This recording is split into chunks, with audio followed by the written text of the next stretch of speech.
Assalamualaikum warahmatullahi wabarakatuh. Pada video kali ini kami dari kelompok 7 yang beranggotakan Ahmad Baihaqi dan Muhammad Syahrul Arqam ingin mempresentasikan mengenai infak harta di luar zakat, sedekah, hibah, dan juga hadiah. Pada penjelasan pertama di sini kami akan menjelaskan mengenai infak. Dalam istilah fikih, infak adalah mengeluarkan atau membelanjakan harta yang baik untuk perkara ibadah dan semata-mata untuk mendapatkan pahala dari Allah Subhanahu wa taala. Jika zakat ada nisabnya, infak tidak mengenal nisab. Infak ada yang wajib dan ada yang sunnah. Infak wajib diantaranya adalah zakat, kafarat, nazar, dan lain-lain. Sedangkan infak sunnah diantaranya adalah infak kepada fakir miskin sesama muslim, infak bencana alam, infak kemanusiaan, dan infak yang lain sebagainya. Penjelasan selanjutnya yakni mengenai dalil dari infak sebagaimana yang termuang di dalam surah Ali Imran ayat 134 yang berbunyi Bismillahirrahmanirrahim alladzina yunfikuna fi sarwa'i wad darwa'i wal kazimina al ghaiza wal 'afina 'anil nas wallahu yuhibbul muhsinin, yang artinya infak dikeluarkan setiap orang yang beriman, baik dia berpenghasilan tinggi maupun rendah, baik dia di saat dia lapang maupun saat dia sempit. Quran Surah Ali Imran ayat 134. Oke, baik, saya akan melanjutkan penjelasan dari saudara Baihaqi. Selanjutnya adalah sedekah. Pada dasarnya semua orang, baik kaya ataupun miskin, yang punya uang ataupun tidak, bisa memberikan sedekah sesuai dengan apa yang mereka miliki. Karena sedekah dalam arti luas tidak sebatas hanya berupa materi. Senyum pun dapat menjadi sebuah sedekah apabila dapat membahagiakan orang lain. Yang pertama ada pengertian sedekah. Sedekah ialah penyerahan hak milik suatu benda yang diberikan tanpa imbalan kepada orang yang membutuhkan, semata-mata hanya mengharap ridha Allah SWT. Kata sedekah dalam banyak dalil memiliki makna yang sama dengan kata zakat, sebagaimana disebutkan pada ayat berikut. A'udzubillahi minasyaitonirrajim. Bismillahirrahmanirrahim. Khudh min amwalihim shadaqatan tutahhiruhum wa tuzakkihim biha wa shalli 'alaihim. Inna salataka sakanun lahum wallahu sami'un alim. Yang artinya, ambillah zakat dari sebagian harta mereka. Dengan zakat itu kamu membersihkan dan mensucikan mereka. Quran Surah At-Taubah ayat 103. Dalam hadis yang sahih, Nabi SAW bersabda yang artinya, bila anak Adam meninggal dunia, maka seluruh pahala amalannya terputus, kecuali pahala 3 amalan: sedekah jariah, ilmu yang bermanfaat, dan anak soleh yang senantiasa mendoakan kebaikan untuknya. Dengan demikian, sedekah mencakup yang wajib dan mencakup pula yang sunnah, asalkan bertujuan untuk mencari keridhaan Allah Azza wa Jalla. Oleh karena itu, seringkali Anda tidak peduli, bahkan mungkin tidak merasa perlu untuk mengenal nama penerimanya. Walau demikian, dalam beberapa dalil, kata sedekah memiliki makna yang lebih luas dari sekedar membayarkan sejumlah harta kepada orang lain. Sedekah dalam beberapa dalil digunakan untuk menyebut segala bentuk amal baik yang berguna bagi orang lain atau bahkan bagi diri sendiri. Demikian juga dengan istilah infak.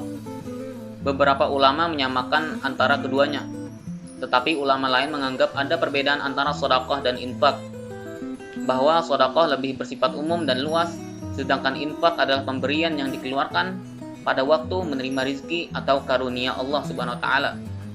Namun keduanya memiliki kesamaan, yakni tidak menentukan kadar, jenis, ataupun jumlah, dan diberikan dengan mengharap ridha Allah semata. Lanjut ke hukum sedekah. Hukum sedekah adalah sunnah muakkad atau sunnah yang sangat dianjurkan. Namun begitu, pada kondisi tertentu sedekah bisa menjadi wajib. Kenapa demikian? Jadi misalnya ada seorang yang sangat membutuhkan makanan. Jadi kalau kita tidak memberinya, maka orang tersebut akan mati kelaparan. Padahal kita memiliki makanan yang dibutuhkannya. Maka sedekah itu akan menjadi wajib. Apabila kita tidak memberi orang tersebut, maka kita akan mendapatkan dosa. Jadi Allah Subhanahu wa taala berfirman, A'udzubillahi minasyaitonirrajim. Bismillahirrahmanirrahim. Laisa 'alaika hudahum walakinallaha yahdi man yasha' wa ma tunfiqu min khairin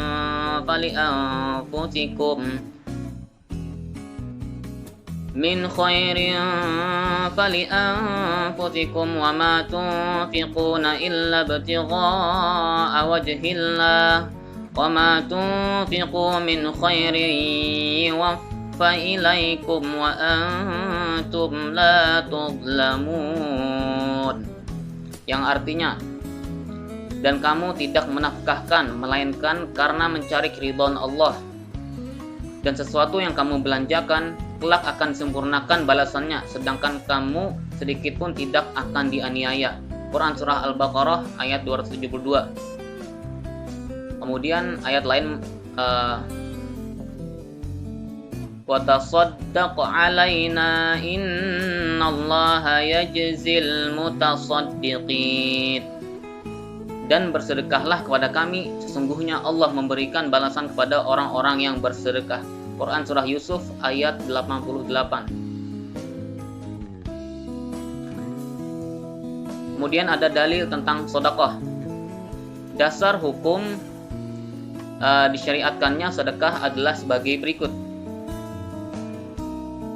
Laisal birra an tuwallu wujuhakum qibalal masyriqi wal maghribi walakinnal birra man amana billahi wal yawmil akhir wal malaikati wal kitabi wan nabiyina wa atal mala ala hubbihi dzawil qurba wal yatama wal masakin wal masakin wa banas sabili was-sa'ilina wa fir riqab, yang artinya, bukanlah menghadapkan wajahmu ke arah timur dan barat itu suatu kebajikan, akan tetapi sesungguhnya kebajikan itu ialah beriman kepada Allah, hari kemudian, malaikat-malaikat, kitab-kitab, nabi-nabi, dan memberikan harta yang dicintainya kepada kerabatnya, anak-anak yatim, orang-orang miskin, musafir atau orang yang memerlukan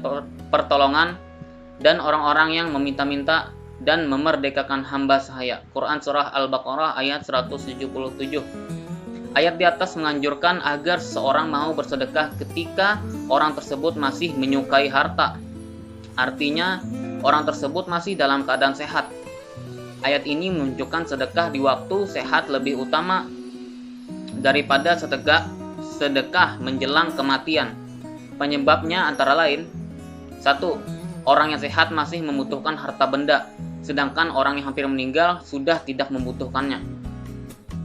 Yang kedua, memberikan di waktu sehat menunjukkan keyakinan si pemberi terhadap janji dan ancaman Allah Subhanahu wa taala. Yang ketiga, memberi di waktu sehat lebih berat sehingga pahalanya lebih besar. Dan yang terakhir, orang sehat memberi karena taat dan ingin mendekatkan diri kepada Allah Subhanahu wa taala. Kemudian ada rukun sedekah. Rukun sedekah dan syaratnya masing-masing adalah sebagai berikut. Yang pertama, orang yang memberi. Syaratnya orang yang memiliki benda itu dan berhak untuk mentasyarrufkan atau memperedarkannya. Yang kedua, orang yang diberi. Syaratnya berhak memiliki. Dengan demikian tidak sah memberi kepada anak yang masih dalam kandungan ibunya atau memberi kepada binatang, karena keduanya tidak berhak memiliki sesuatu. Kemudian ijab dan qabul. Ijab ialah pernyataan pemberian dari orang yang memberi, sedangkan qabul ialah pernyataan penerimaan dari orang yang menerima pemberian. Yang terakhir ada barang yang diberikan. Syaratnya adalah barang tersebut yang dapat dijual. Kemudian lanjut hilangnya pahala sodakoh. Bersodakoh haruslah dengan niat yang ikhlas. Jangan ada niat ingin dipuji atau ria atau dianggap dermawan. Dan jangan menyebut-nyebut sodakoh yang sudah dikeluarkan, apalagi menyakiti hati si penerima. Sebab yang demikian itu dapat menghapuskan pahala sodakoh. Allah Subhanahu wa taala berfirman, Ya ayyuhalladzina amanu la tubtiqu Ya ayyuhalladzina amanu la tubtilu sadaqatikum bil manni wal adha kalladzi yunfiqu malahu ria'an nas wa la yu'minu billahi wal yawmil akhir فمثله كمثل صفوان عليه تراب فأصابه وابل فتركه صلدا لا يقدرون على شيء مما كسبوا والله لا يهدي القوم الكافرين.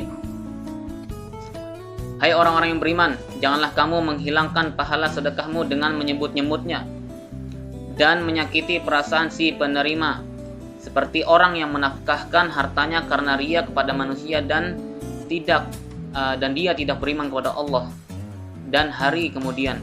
Maka perumpamaan orang itu seperti batu licin yang di atasnya ada tanah. Kemudian batu itu ditimpa hujan lebat, lalu menjadilah dia bersih atau tidak bertanah. Mereka tidak menguasai sesuatu pun dari apa yang mereka usahakan, dan Allah tidak memberi petunjuk kepada orang-orang yang kafir. Quran Surah Al-Baqarah ayat 264. Dari ayat Al-Quran di atas dapat kita ambil pelajaran bahwasanya pahala sodakoh bisa hilang dikarenakan yang pertama, menyebut-nyebut sodakoh yang sudah diberikan, dalam artian mengungkit-ungkitnya baik kepada si penerima maupun orang lain. Kemudian yang kedua, menyinggung hati si penerima sodakoh. Terus yang terakhir, ria atau mempunyai niat ingin dipuji atau disanjung oleh orang lain.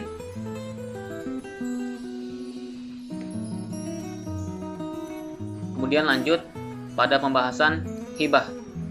Menurut bahasa, hibah artinya pemberian. Sedangkan menurut istilah, hibah ialah pemberian kepada seseorang secara cuma-cuma tanpa mengharapkan apa-apa sebagai tanda kasih sayang. Allah Subhanahu wa taala berfirman, A'udzubillahi minasyaitonirrajim. Bismillahirrahmanirrahim. Wa atal mala 'ala hubbihi dzawil qurba wal yatama wal masakin wa ibnas sabili was-sa'ilina wa fir riqab. Yang artinya, dan memberikan harta yang dicintainya kepada kerabatnya dan anak-anak yatim, orang-orang miskin, musafir yang memerlukan pertolongan, dan orang-orang yang meminta dan memerdekakan hamba saya. Quran Surah Al-Baqarah ayat 177. Hukum asal hibah adalah mubah atau boleh, tapi berdasarkan kondisi dan peran si pemberi dan si penerima, hibah bisa menjadi wajib, haram, dan makruh. Nabi SAW bersabda, diriwayatkan dari Abu Hurairah radhiyallahu an, bahwasanya Rasulullah SAW bersabda, saling memberi hadiahlah di antara kalian, niscaya kalian akan saling mencintai. Nah, kemudian hukum hibah. Yang pertama, wajib. Hibah suami kepada istri dan anak hukumnya adalah wajib sesuai kemampuannya. Nah, kemudian haram. Hibah menjadi haram manakala harta yang diberikan berupa barang yang haram, misal minuman keras dan lain sebagainya. Hibah juga haram apabila diminta kembali, kecuali hibah yang diberikan orang tua kepada anaknya, bukan sebaliknya. Kemudian makruh. Menghibahkan sesuatu dengan maksud mendapatkan imbalan sesuatu baik berimbang maupun lebih, hukumnya adalah makruh. Kemudian rukun hibah dan syarat-syaratnya. Rukun hibah ada 4, yaitu A. Wahib. Wahib adalah pemberi hibah yang menghibahkan barang miliknya. Wahib disyaratkan Satu, memiliki sesuatu untuk dihibahkan, tentu saja. Yang kedua, cakap dalam membelanjakan harta, yakni baligh dan berakal. Yang ketiga, memberi atas dasar kemauan sendiri. Yang keempat, dibenarkan melakukan tindakan hukum. Kemudian yang kedua, rukun yang kedua adalah mauhub lahu. Mauhub lahu adalah penerima hibah. Dia disyaratkan sudah wujud ketika akad hibah dilakukan. Apabila tidak ada secara nyata atau hanya ada atas dasar perkiraan, seperti janin yang masih dalam kandungan ibunya, maka ia tidak sah dilakukan hibah kepadanya. Atau ada orang yang diberi hibah itu ada di waktu pemberian hadiah, akan tetapi dia masih atau gila, maka hibah itu diambil oleh walinya, pemeliharaannya atau orang mendidiknya sekalipun dia orang asing. Kemudian mauhub. Mauhub adalah barang yang dihibahkan. Syaratnya sebagai berikut. Yang pertama, milik sempurna wahib. Jadi barangnya benar-benar punya wahib. Sudah ada ketika akad hibah dilakukan. Kemudian memiliki nilai atau harga. Yang keempat, berupa barang yang boleh dimiliki menurut agama. Yang kelima, telah dipisahkan dari harta pemilik penghibah. Yang terakhir, dapat dipindahkan status kepemilikannya dari tangan pemberi hibah kepada penerima hibah. Kemudian ijab qabul. Ijab qabul ini artinya penyerahan. Misalnya si penerima menyatakan, saya hibahkan atau kuberikan tanah ini kepadamu. Si penerima menjawab, ya, saya terima pemberian saudara. Kemudian selanjutnya, mencabut hibah. Jumhur ulama berpendapat bahwa mencabut hibah itu hukumnya haram, kecuali hibah orang tua terhadap anaknya. Sesuai dengan sabda Nabi SAW, tidak halal seorang muslim memberikan suatu barang kemudian ia tarik kembali, kecuali seorang bapak kepada anaknya. Hadis riwayat Abu Daud. Kemudian orang yang menarik kembali harta hibahnya sebagaimana anjing yang muntah lalu dimakannya kembali muntahnya itu. Hadis riwayat Bukhari, Muslim. Hibah yang dapat dicabut diantaranya sebagai berikut. Yang pertama, hibah orang tua atau bapak terhadap anaknya, karena bapak melihat bahwa mencabut itu demi menjaga kemaslahatan anaknya. Yang kedua, bila dirasakan ada unsur ketidakadilan di antara anak-anaknya yang menerima hibah.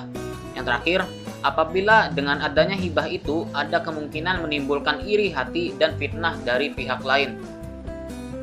Kemudian ada macam-macam hibah. Hibah dapat digolongkan menjadi dua macam, yaitu yang pertama, hibah barang adalah memberikan harta atau barang pada pihak lain yang mencakup materi dan nilai manfaat harta atau barang tersebut, yang pemberiannya tanpa ada tendensi atau harapan apapun.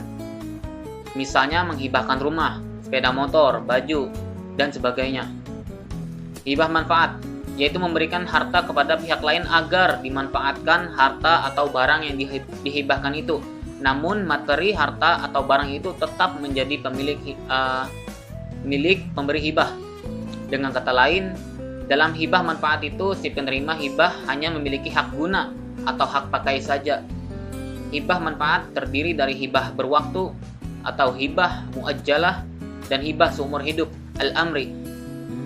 Hibah muajjalah dapat juga dikategorikan pinjaman atau ariyah, karena setelah lewat jangka waktu tertentu, barang yang dihibahkan manfaatnya harus dikembalikan.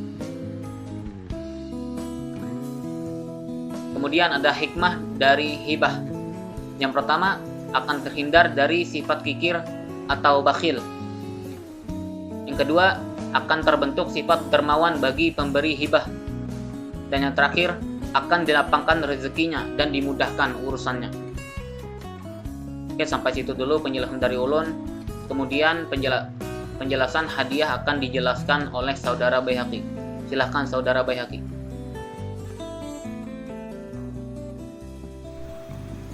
Selanjutnya di sini saya akan menjelaskan penjelasan selanjutnya mengenai hadiah, yang mana penjelasan sebelumnya telah dijelaskan oleh saudara Syahrul Arqam mengenai sedekah dan juga hibah. Hadiah adalah pemberian sesuatu kepada seseorang dengan maksud untuk memuliakan atau memberikan penghargaan kepada orang tersebut. Rasulullah Shallallahu Alaihi Wasallam menganjurkan kepada umat agar saling memberi hadiah, karena yang demikian itu dapat menumbuhkan cinta dan saling menghormati antar sesama manusia dengan manusia yang lainnya. Melanjutkan penjelasan sebelumnya, yakni mengenai pengertian hadiah. Selanjutnya di sini saya akan menjelaskan mengenai hukum dari hadiah sebagaimana sabda Rasulullah Shallallahu Alaihi Wasallam dari Abu Hurairah radhiyallahu anhu. Rasulullah Shallallahu Alaihi Wasallam telah bersabda, sekiranya saya diundang untuk makan sepotong kaki binatang, pasti akan saya kabulkan undangan tersebut. Begitu juga kalau sepotong kaki binatang dihadiahkan kepada saya, kata Rasulullah, maka tentu akan saya terima. Begitulah hukum dari hadiah. Nabi Shallallahu Alaihi Wasallam sangat menghormati orang yang memberikan hadiah kepada beliau. Berdasarkan hadis tadi dari sabda Rasulullah Shallallahu Alaihi Wasallam yang diriwayatkan oleh Abu Hurairah, dapat kita simpulkan bahwa hukum hadiah adalah diperbolehkan dan akan diterima oleh Allah Subhanahu Wa Taala dengan syarat sebagai berikut. Yang pertama, diundang untuk hadir di tempat undangan, maka hadiah yang diberikan hendaklah diterima. Yang kedua, hadiah yang diberikan adalah untuk kebaikan. Yang ketiga, tidak berlebih-lebihan. Hadiah yang diberikan itu tidak berlebih-lebihan atau boros, membuang-buang harta, sebab mudaratnya lebih besar daripada manfaatnya. Yang keempat, hadiah tersebut bukan untuk permintaan, tetapi tumbuh dari hati nuraninya sendiri. Jadi yang dimaksudkan hadiah tersebut bukan dari hasil minta, tapi adalah merupakan hasil tulus pemberian dari orang tersebut. Yang kelima, tidak diperbolehkan menolak hadiah. Apabila seseorang memberikan hadiah kepada kita, hendaknya kita menerima, sebagaimana hadis Nabi Shallallahu Alaihi Wasallam tadi. Yang terakhir tadi, pemberian berupa sesuatu yang diridhoi oleh Allah Subhanahu Wa Taala, bukan pemberian yang dibenci atau dilarang oleh Allah Subhanahu Wa Taala. Jadi syarat dalam memberikan hadiah ini diperbolehkan untuk menerimanya asal sesuatu barang itu juga diridhoi Allah Subhanahu Wa Taala, bukan barang yang memberikan mudarat kepada orang lain atau pada diri kita sendiri. Penjelasan selanjutnya yakni mengenai rukun dan syarat dalam memberikan hadiah. Yang pertama adalah orang yang memberi hadiah ini adalah memang betul-betul orang yang memiliki benda itu dan orang itu berhak untuk memanfaatkannya. Yang kedua adalah orang yang diberi, syaratnya adalah orang yang berhak untuk memiliki. Yang ketiga adalah ijab dan kabul. Dalam memberikan hadiah itu harusnya ada sebuah ijab dan juga kabul. Yang keempat, barang yang diberikan, syaratnya bukan barang yang dapat dijual. Jadi barang yang diberikan itu adalah semata-mata memang untuk memberikan dan untuk dimanfaatkan kepada orang yang menerima hadiah, bukan untuk dijual kembali. Kemudian penjelasan selanjutnya di sini saya akan menjelaskan mengenai macam-macam hadiah. Hadiah di dalam Islam terbagi menjadi 3 macam. Yang pertama adalah hadiah dari seseorang yang posisinya di bawah, yang diberikan kepada orang yang posisinya di atas. Semisal hadiah dari bawahan kepada atasan, dari seseorang yang memiliki kepentingan bisnis kepada orang yang punya kewenangan mengambil keputusan atas bisnis tersebut. Hadiah semacam ini yang tidak diperbolehkan. Jadi hadiah yang diberikan kepada orang yang lebih rendah tidak boleh diberikan kepada orang yang lebih tinggi derajatnya. Kemudian yang kedua adalah hadiah dari seseorang kepada orang lain yang setara, misalnya antar teman, kerabat, keluarga, tetangga. Hadiah semacam ini boleh dan dianjurkan sepanjang saling memberi manfaat dan akan mempererat antara tali silaturahmi maupun tali persahabatan antara keduanya. Itulah penjelasan dari video kami yang berisikan mengenai infak, sedekah, hibah dan juga hadiah. Semoga dalam video ini dapat bermanfaat untuk diri kami pribadi dan juga untuk teman-teman semua. Kurang dan lebihnya mohon maaf. Assalamualaikum warahmatullahi wabarakatuh.